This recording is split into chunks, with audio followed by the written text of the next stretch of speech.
토마스 카바르거 이사장님을 큰 박수로 모시겠습니다. It's an honor to be here among all Koreans and describe the logic and the opportunities that have evolved in the European transition.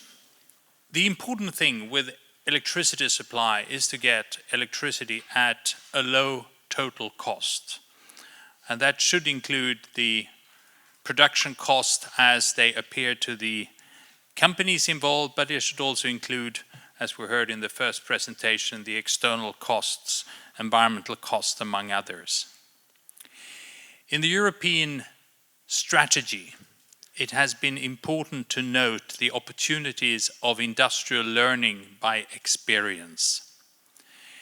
This diagram is from a book that was made 20 years ago and published in the year 2000 by the OECD.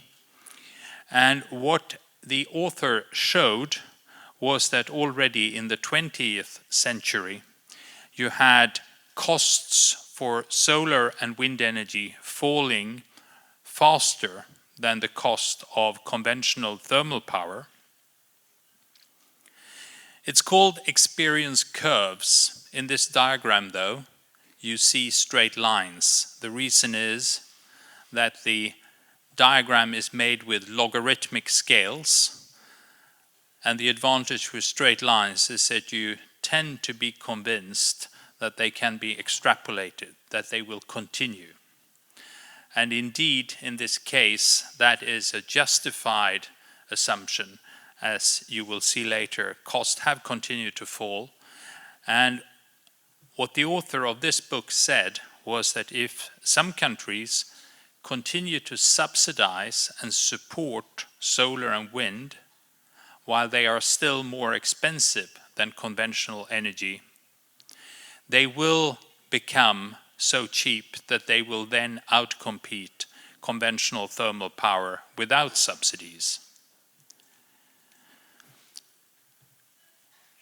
Solar and wind has continued to grow because of subsidies in some countries. This is the rapid development of global installed wind power. The red line represents this total global installation of nuclear power, and wind passed nuclear power in 2013.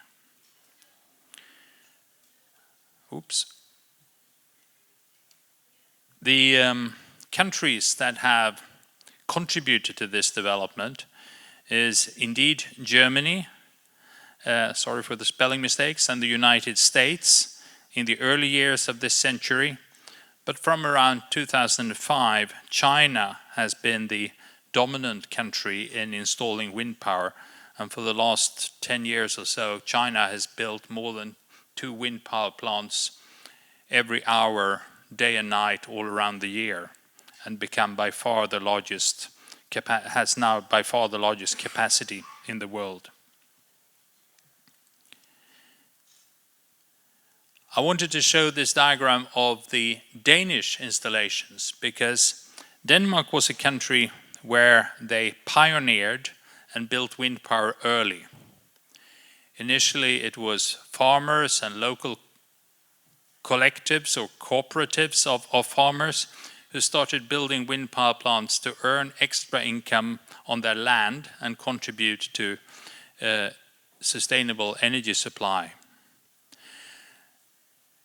The established electricity companies, who then controlled both the grid and the power plants, just as it still is in Korea and Japan, claimed that you could not have more than 4% renewables because then something would get unstable. The system would not work, they said. And the Danish government was convinced by the arguments of the power companies at the time and changed legislation making it difficult to build wind power. So you had a stagnation at a share of about 4% of electricity supply. But then in the mid-1990s, there was a reform in the Nordic countries and in Europe at large, whereby the control of the electricity grid was separated from the ownership of power plants. The idea was that different power plants should compete in providing the cheapest, lowest cost electricity to the consumers. And the grid was just the distribution system that should be controlled by a neutral agent who had no interest in individual power plants, thereby providing fair conditions for any power plant on the grid. And then it turned out that the stability problem was not one of the electricity supply system as such. The monopoly power companies were more concerned about their coal-fired power stations and other stations being outcompeted by increasing utilization of wind power. And as you can see here, the wind power is now 10 times as large share of electricity supply in Denmark, and we will see later in the last couple of years even more.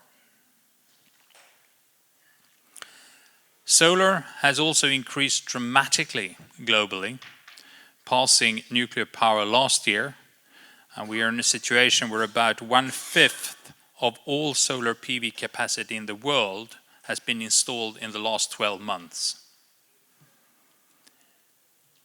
Here too, China is by far the largest installer, but Japan is number 2.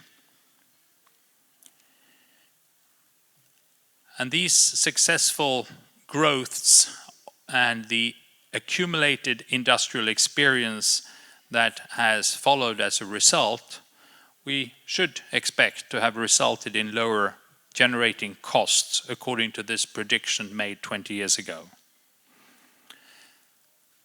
And indeed, we have seen dramatic reductions in generating costs for solar and wind electricity in the last 3 years in particular.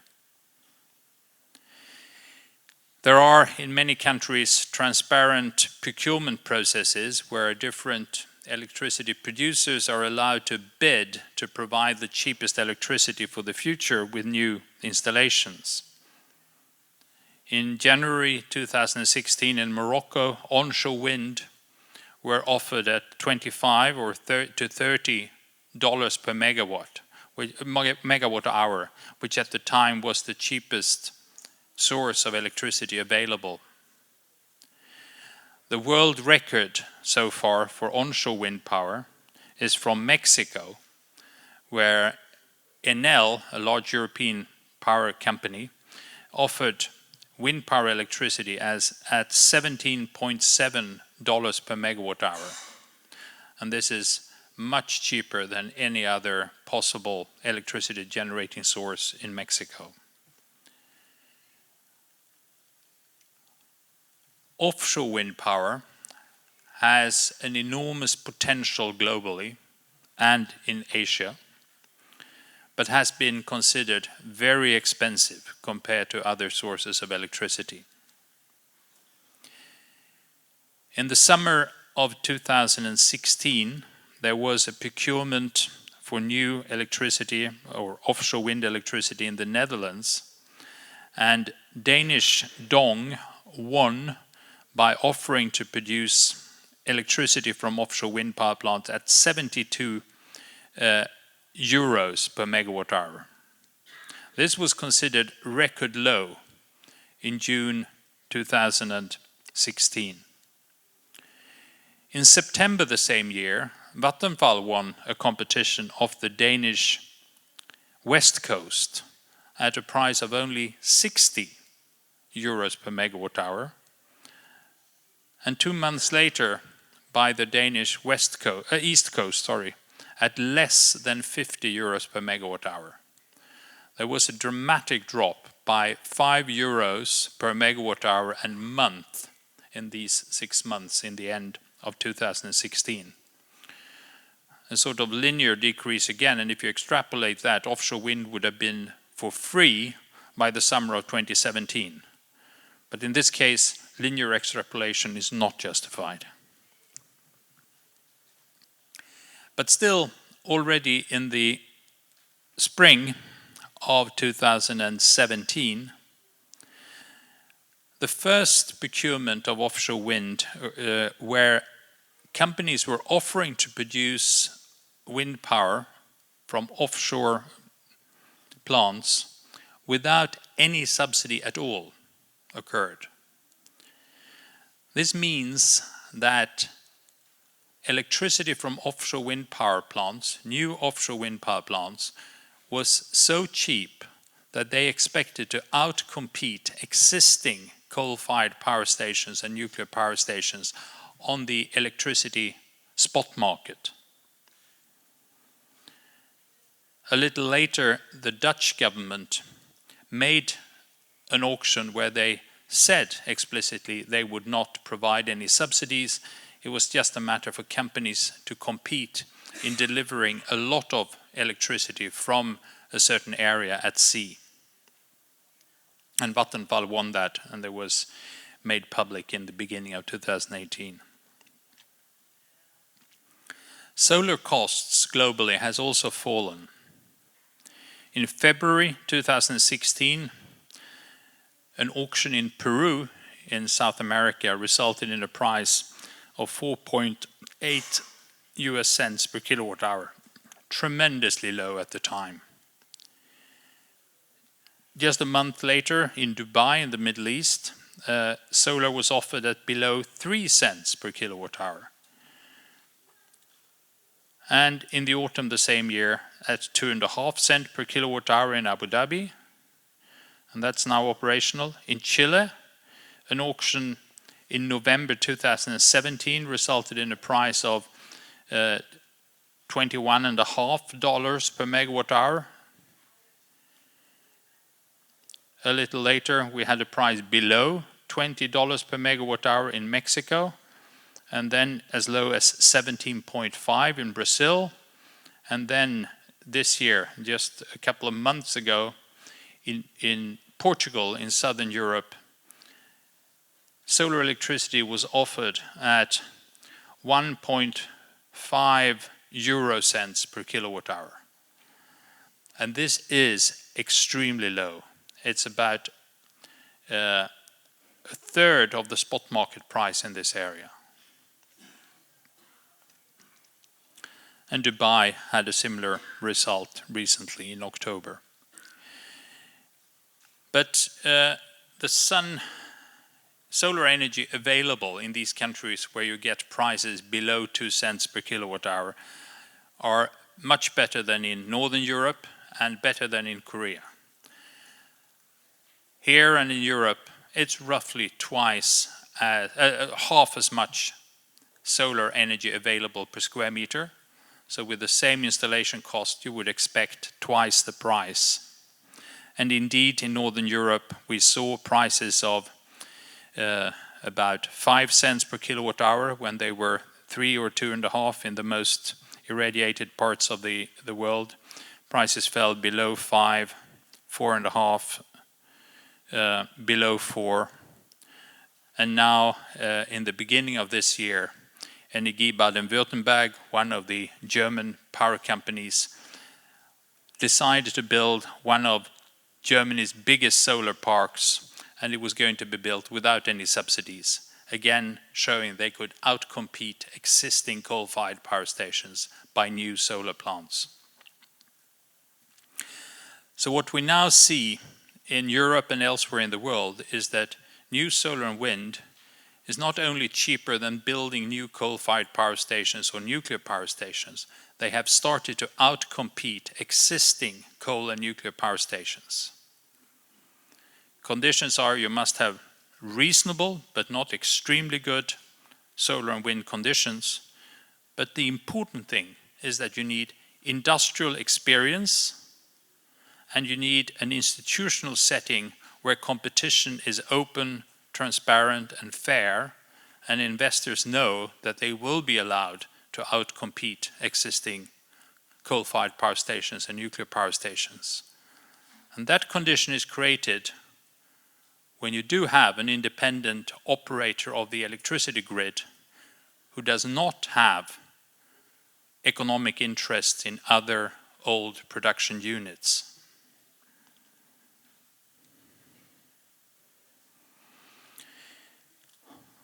To show that European countries are doing a fast development, we can compare Sweden and Japan in installed wind power capacity per capita.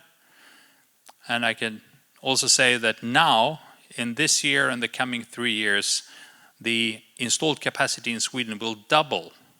The rate of construction of wind power is faster than any time before in Sweden now, because they are built without any subsidies or guaranteed prices. They're just built to outcompete existing power plants. And in Sweden, that is partly nuclear reactors being closed because they are no longer profitable to keep in operation.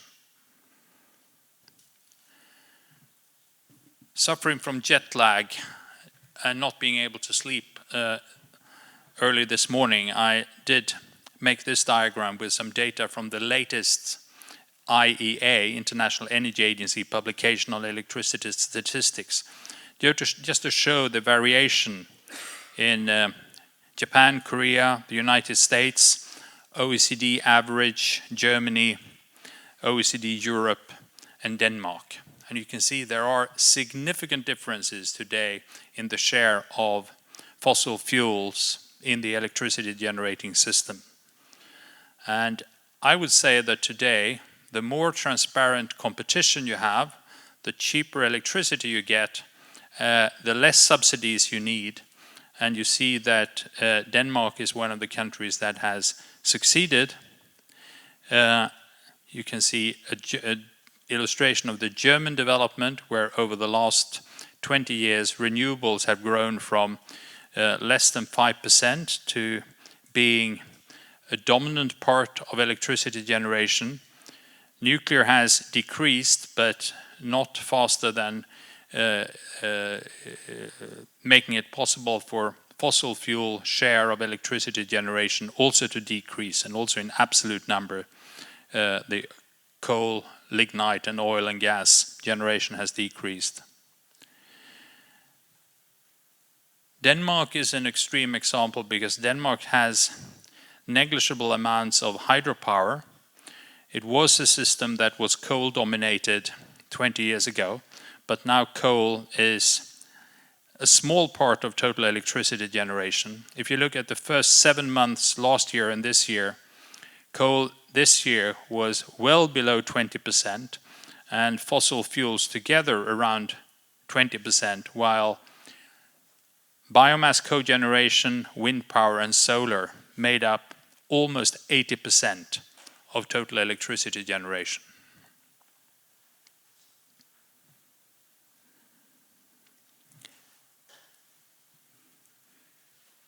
Now to something terribly complicated. Comparing the cost of solar or renewable electricity, usually described in dollars per megawatt hour, and the price of oil, the crude oil price, which on the world market is given in dollars per barrel.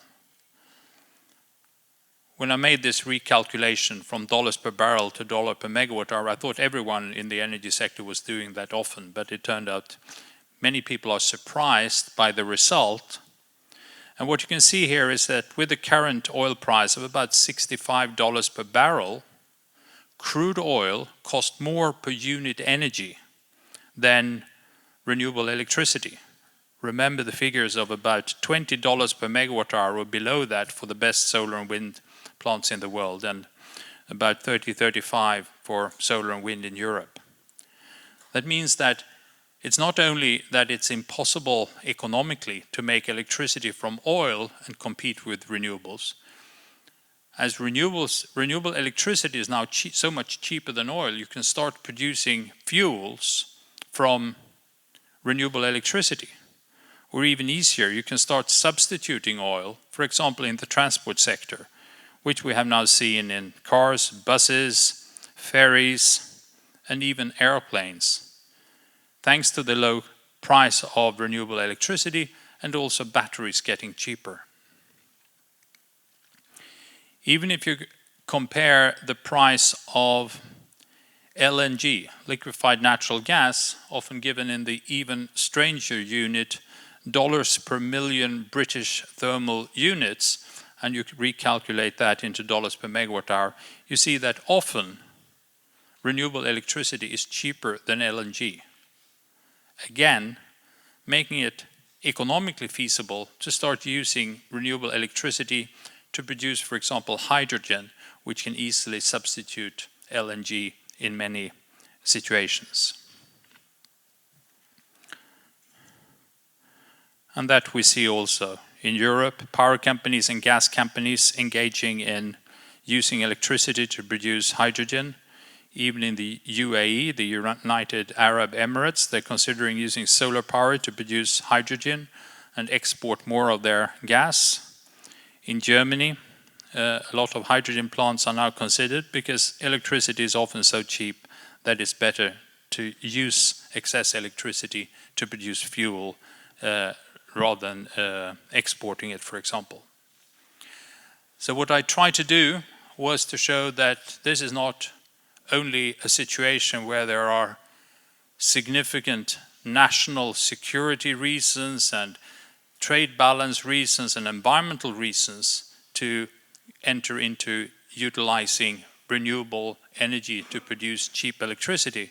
It has become a magnificent economic opportunity, provided you manage to build the industrial experience and capacity to make it possible also in Korea to provide it at low cost.